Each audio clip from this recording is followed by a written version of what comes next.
Bienvenidos a este humilde canal Católicos a Capela. Besos grandes, que Dios me los cuide y me los bendiga a todos. Y hoy vamos a hablar sobre el pastor de Hermas. Y tú me vas a decir, pero ¿esos católicos? Yo te voy a decir, ¿qué es el pastor de Hermas y por qué no está en la Biblia? Échate esa. La obra literaria cristiana de finales del siglo, de la primera mitad del siglo segundo, es decir, antes del año 150, se escribió El pastor de Hermas. Fue muy importante para la iglesia de los primeros siglos.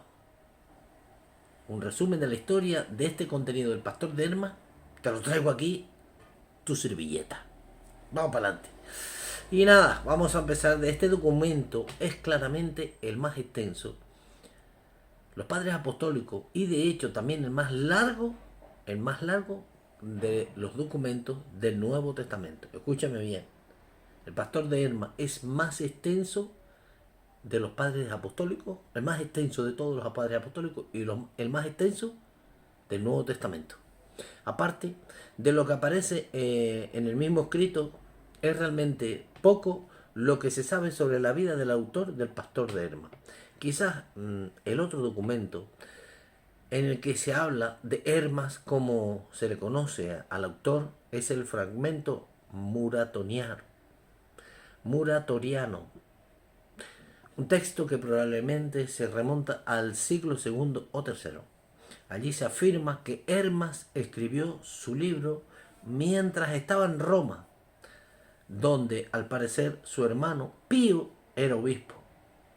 Se sabe que era un hombre llamado Pío, que fue obispo de Roma hacia el año 140 y 150 después de Cristo. Esto nos daría un marco histórico aproximado para la escritura de este documento. Seguimos. En la historia de Hermas habla de su vida y el desarrollo de las virtudes cristianas. Mientras cuenta su historia, también habla sobre su niñez, diciendo había sido esclavo y que su amo lo había vendido a una mujer llamada Roda. En algún momento Hermas ayudó a Roda a salir del baño en un río, aparentemente mientras la codiciaba. Tiempo después, mientras estaba dormido, Hermas tuvo una visión en la que Roda le hacía ver que codiciarla había sido un gran pecado. Pido perdón. La visión lo puso muy nervioso a Hermas, pero mientras sufría por su vergüenza, se le apareció una anciana que le dijo que no solo había errado por codiciar a Roda, sino también por no disciplinar a sus propios hijos y permitir que se corrompan. La anciana continuó su exhortación diciendo que había sido castigado por esas razones en sus negocios seculares. Al parecer, después de haber sido esclavo, Hermas obtuvo la libertad y se convirtió en un hombre rico posteriormente. La anciana leyó unas palabras que Hermas no comprendió muy bien, pero que indicaba que los últimos días se acercaban y que Dios castigaría a unos y premiaría a otros. Vamos a hablar ahora de las visiones y las revelaciones, porque esto es un libro que casi entra en la Biblia. A partir de ahí se despliega una serie de visiones y revelaciones que Hermas dejaría consignada en su libro. El pastor de Hermas registra 5 visiones, 12 mandatos y 10 comparaciones. El libro comienza la experiencia antes mencionada para luego agrupar una serie de visiones y revelaciones, lo que convierte a este documento en una compilación de enseñanzas y predicciones. Hermas vio a un ser, una especie de profeta o predicador que le hizo el uso de un género apocalíptico en sus escritos, género muy popular en esa época, el género apocalíptico. El documento continúa con su segunda visión, en el que parece tiene lugar un año después. En ella, la misma anciana le entrega a Hermas un escrito que solo puede entender después de orar y ayunar. Pero nuevamente Hermas recibe exhortación por no haberse ocupado de la fe de sus hijos y de su esposa. La reprensión incluye un llamado al arrepentimiento y se le asigna una fecha máxima para corregir su falta.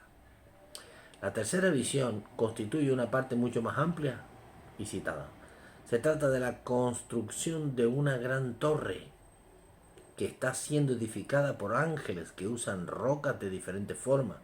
La analogía es que algunas rocas no encajan en la construcción, otras sí, y otras se quiebran.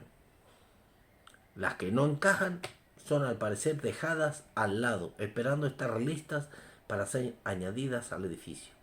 La anciana le explica a Hermás que cada una de estas rocas representa algún tipo diferente de cristiano, en una analogía muy similar a la parábola del sembrador.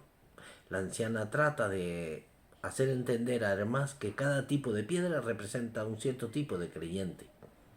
En la cuarta visión es un breve anuncio de las tribulaciones por venir, y la quinta es la orden de que Hermás escriba las visiones en un libro. Así termina la primera parte, concluyendo la sección de las visiones y dejando inicio al resto del libro. Vamos con la sección de los mandamientos. A partir de allí se enlistan los mandamientos que incluyen reconocimiento de Dios y un llamado a obedecer y dejar diversos pecados y dar ofrenda sabiamente. También se habla sobre la mentira y la castidad. En esta sesión del libro se desarrolla uno de los temas más importantes y quizás la idea central de todo el documento. El pecado practicado después del bautismo no puede ser perdonado. Hermás dice al respecto que, y cito, si después de este llamamiento grande y santo alguno, siendo tentado por el diablo, comete pecado, solo tiene la oportunidad de arrepentirse. Pero si continuamente peca y se arrepiente, el arrepentimiento no le aprovechará para nada, porque difícilmente alcanzará la vida. Eso en Mandamientos 4,3, en fin. Seguimos. Hermás está dando un mensaje nuevo y contrario a la postura rigorista desde entonces. Por eso reviste su mensaje con este ropaje profético y apocalíptico. Quiere darle toda la autoridad posible. Posteriormente continúa con los mandamientos haciendo un llamado a la paciencia, a discernir entre las buenas y las malas enseñanzas, al temor de Dios, a la moderación, a la generosidad, a buscar el perdón de Dios, a reflexionar sobre las tristezas y la alegría que pueden experimentar al creyente y discernir entre la profecía, profetas verdaderos de los falsos. Al respecto de la vida cristiana dice él, al hombre que afirma tener el Espíritu Divino, examínele por su vida. Ante todo, el hombre que tiene el Espíritu Divino, el que viene de arriba, es manso, tranquilo y humilde, y vive alejado de toda maldad, de todo deseo vano de este siglo. Estos son los mandamientos de él. La sección de los mandamientos concluye con la corta exhortación a abandonar los malos deseos y practicar la justicia, la verdad y la mansedumbre. A todo le sigue un breve epílogo sobre guardar los mandamientos y alejarse de las influencias del diablo. Vamos a hablar de las comparaciones o similitudes. A partir de ahí se inicia una sección de las comparaciones o similitudes. La primera se trata sobre la verdadera ciudadanía de los creyentes. La segunda, en una exhortación a que los ricos compartan su riqueza como los más necesitados. Madre mía, eso parece comunismo. La cuarta y la quinta hablan sobre la verdadera fe de aquellos que parecen estar muertos como los árboles en el invierno, pero que un día reverdecen durante la primavera hasta el verano. En la quinta, la comparación parece una remembranza de la parábola del Señor de la viña, pero en este caso el siervo se queda a cargo de la viña, hizo más de lo que le había pedido. También toca el tema del ayuno y cómo debería ser explicado entre los creyentes. Sobre esto dice, cito, después de cumplido lo que queda escrito, el día que ayunes no tomarás sino pan y agua, y de la comida que habías de tomar calcularás la cantidad de gasto que correspondería aquel día y lo entregarás a las viudas, a un huérfano y a un necesitado. En la sexta y séptima comparación, a través de los ejemplos de dos ángeles, se hace un llamado al arrepentimiento y a la purificación. La octava comparación usa una analogía de unas varas para mostrar los diversos niveles de obediencia a Dios. La novena comparación retoma la analogía de la destrucción de la torre, pero esta vez con mucho más detalle. Por último, la décima comparación resume toda la enseñanza principal del libro. Vamos a hablar de una vida moralista. En resumen, el pastor de Hermas fue escrito como un llamado al arrepentimiento y a la adhesión a una estricta vida moralista. El punto de enseñanza del libro es principalmente ético y no teológico. Pues de hecho la cristología del pastor de Hermas es muy confusa y a veces poco ortodoxa. Este libro fue reconocido y usado por varias figuras importantes de la iglesia primitiva, pero el canon muratoriano negó su inspiración. Al respecto dice, cito, pero el pastor fue escrito por Hermas en la ciudad de Roma muy recientemente en nuestro tiempo, cuando su hermano Pío ocupaba el sillón de obispo de la iglesia de Roma, y por tanto conviene leerlo, pero no puede hacerse públicamente al pueblo en la iglesia, ni incluirlo entre los profetas, puesto que su número está completo, ni entre los apóstoles, por haber terminado ya su tiempo. O sea, esta gente lo tenía clarísimo. A pesar de que fue un documento no canónico, más popular de la iglesia primitiva. Este es el documento más popular de todos. Más popular de la iglesia primitiva. San Jerónimo, en el año 347 al 420, nos informa que para su tiempo, en el siglo IV, ya era bastante desconocido en Occidente. Al parecer era mucho más popular en la iglesia oriental. De hecho, era tan popular en esa región que hoy sobreviven manuscritos del pastor de Hermas en griego, en latín, en etíope y en fragmentos en copto y en persa. Mira tú. Seguimos. Pero, ¿por qué no aparece el pastor de Hermas en la Biblia? Esa es la gran pregunta. Porque no se consideró un libro inspirado. ¿Por qué no se consideró un libro inspirado? Primero, debemos darnos cuenta que muchos eruditos bíblicos reconocen la existencia de falsos escritos que nunca se han considerado seriamente para la inclusión de la Biblia. Ejemplos son la Asunción de Moisés, el libro de Enoc. Esos son apócrifos igual que este. Sin embargo, los estudiosos de la Biblia coinciden en que no son escritos inspirados, son apócrifos. Algunos pensaban que el pastor de Hermas tenía cierto nivel de autoridad, por lo que se mantuvo en el canon durante un tiempo antes de que fuera bajo la dirección del Espíritu Santo totalmente desestimado. Sí, estaba en el canon de la Biblia. El pastor de Hermas con 50 páginas estaba en la Biblia. Hasta que llegó el Espíritu Santo y le dijo, tú no. ¿Y tú qué piensas? ¿De qué forma?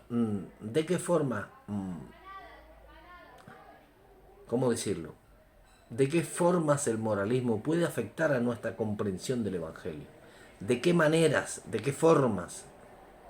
¿Cómo puedes valorar la forma en la que el Señor guardó su iglesia y su palabra hasta hoy? Esta es fuerte, esta es fuerte, esta es muy buena. Para seguir añadiendo un poquito más. El dato lingüístico sería la estructura en tríptico, es decir, las visiones, los mandatos y las similitudes le dan una autoridad formal inusual, intentando emular el Antiguo Testamento. Seguimos. Las categorías de piedra, como dice, la torre construida por 6 vírgenes y 7 ángeles, tienen 12 categorías de piedra, de creyentes se supone. Dedicar tiempo a las categorías más complejas, ¿no? Las piedras negras y agrietadas, los apóstatas y los herejes. Las piedras redondas, los ricos que necesitan ser tallados para el sufrimiento. Lectura y análisis de un fragmento de la visión 3, ¿no? Es decir, podías ir a ese libro y fijarte, ¿no? Luego, piedras que se pudren en el fuego, aquellos que cometieron pecados graves, pero se arrepintieron a la última hora. Ahí la vemos. La Señora y la Virgen, analizar el simbolismo de la dama que se transforma, la iglesia que envejece con el pecado, pero se renueva con el arrepentimiento. Y las 12 vírgenes, o sea, las virtudes, fe, templanza, amor, etcétera, que ya hice un vídeo sobre las virtudes. Seguimos, vamos a hablar sobre la psicología.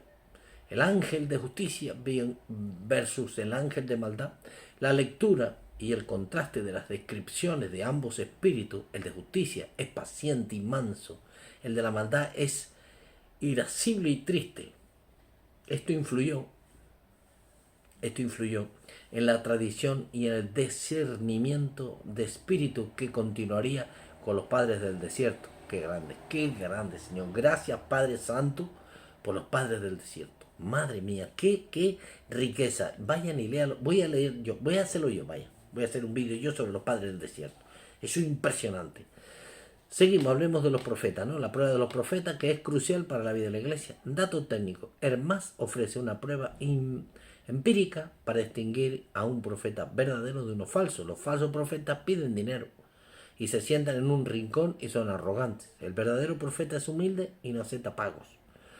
Bueno, sí, vamos a ver las similitudes con los secretos de la parábola, ¿no? La número 9. Dice así, el mapa del cosmos de Hermás.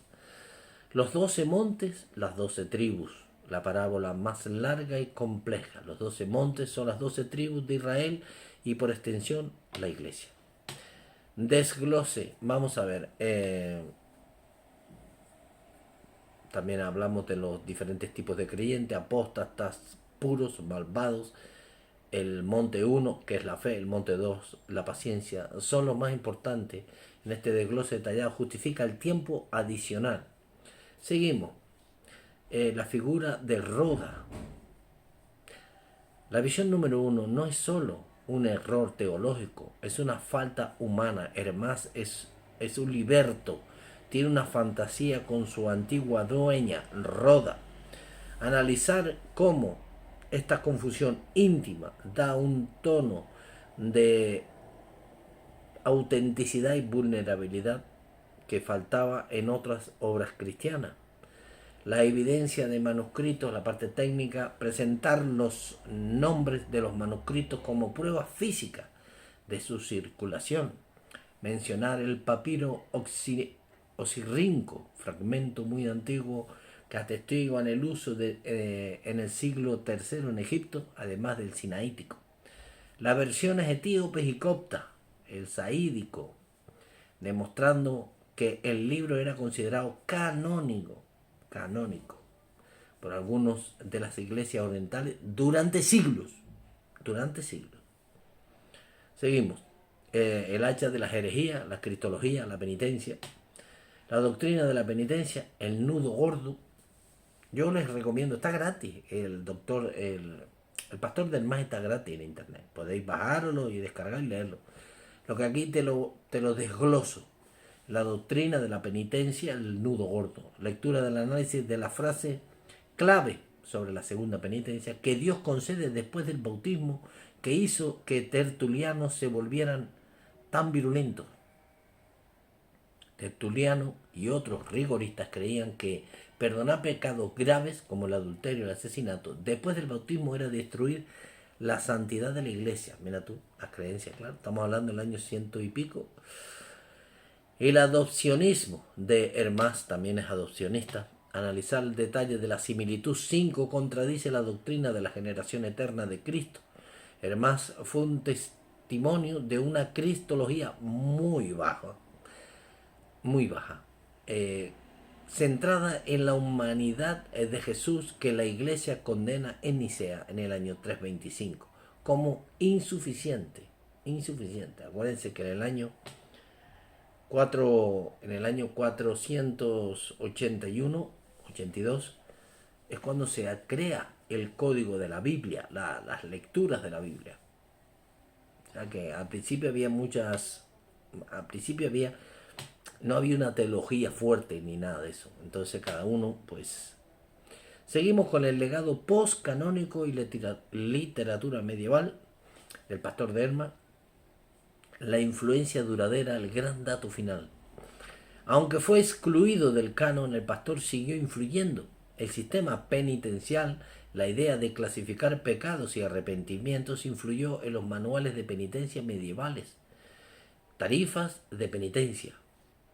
Las alegorías de las virtudes, el uso de las vírgenes, las virtudes, como figuras centrales inspiró directamente a la tradición alegórica de la psicomarquia, la batalla entre las virtudes y los vicios. En la literatura posterior, Hermás popularizó este modelo narrativo. Sigamos con la conclusión y ya terminamos aquí. El espejo, el pastor de Hermás es un espejo de la iglesia olvidada. Un documento invaluable como la piedad popular y las luchas sociales en el cristianismo preortodoxo, evidentemente. Esta estructura proporcionada, la densidad del contenido, los datos duros, citas textuales, análisis literario e influencia posterior, necesitaría mucho tiempo. Son 50 páginas, gente. Son 50 páginas. Así que nada, no quiero cansarlos más, 20 minutitos más o menos para explicar sobre el pastor de Hermas. Lo digo, está gratis, es un libro apócrifo, no es palabra de Dios, para que se entienda, no es palabra de Dios. Así que nada, mi gente, les dejo, fuerte abrazo a todos, un beso muy grande, que Dios y la Virgen Santísima les proteja siempre a vosotros y a vuestra familia. Me voy. Ahora ya sabéis, el pastor de Hermas. Ya hemos leído también la carta a los Corintios del tercer papa de la Iglesia Católica, o el cuarto, como quieras llamarlo. Así que nada, fuerte abrazo a todos, cuídense mucho y me retiro como siempre. Viva Cristo Rey y viva Santa María siempre Virgen. Cuídense.